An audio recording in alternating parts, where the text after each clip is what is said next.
Hello दोस्तों, मैं आपका भाई कृष्णा। दोस्तों आज बात करने वाले हैं पावर स्टार पवन सिंह के बारे में। पावर स्टार पवन सिंह का एक न्यू सॉन्ग आ रहा है, बहुत ही ज़बरदस्त सॉन्ग है जो कि वेब म्यूजिक से रिलीज किया जाएगा आज। तो पवन सिंह के फैन के लिए बहुत बड़ी खुशखबरी निकल के आ रही है। पवन सिंह का जो न्यू सॉन्ग आ रहा है वेब म्यूजिक से बहुत धागड़ा और बहुत सुपर डुपर हिट होगा। इसमें म्यूजिक दिए हैं प्रियांशु सिंह का म्यूजिक दिया हुआ हर एक गाना सुपर डुपर हिट रहा।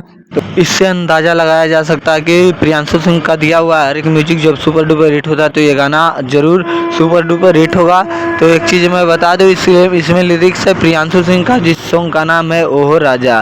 तो ओहो राजा जाके सुन सकते हैं। पे म्यूजिक पे कल रिलीज किया जाएगा। तो उससे पहले अगर आप हमारे चैनल पर नए हैं तो प्लीज़ हमारे चैनल को सब्सक्राइब कर ले, वीडियो को लाइक करें, कमेंट बॉक्स में ज़रूर बताएं आप पवन सिंह या खेसारी लाल यादव का गाना सुनना चाहते हैं तो कमेंट में ज़रूर बता देना। क्योंकि अब मैं किसके ऊपर ज़्यादा वीडियो बनाऊँ, खेसारी लाल यादव या फिर पवन सिंह के बारे में। तो उससे पहले अगर आप हमारे चैनल पर नए हैं तो प्लीज़ चैनल को सब्सक्राइब कर लेना, वीडियो को लाइक करना, कमेंट बॉक्स में कमेंट कर देना खेसारी लाल यादव।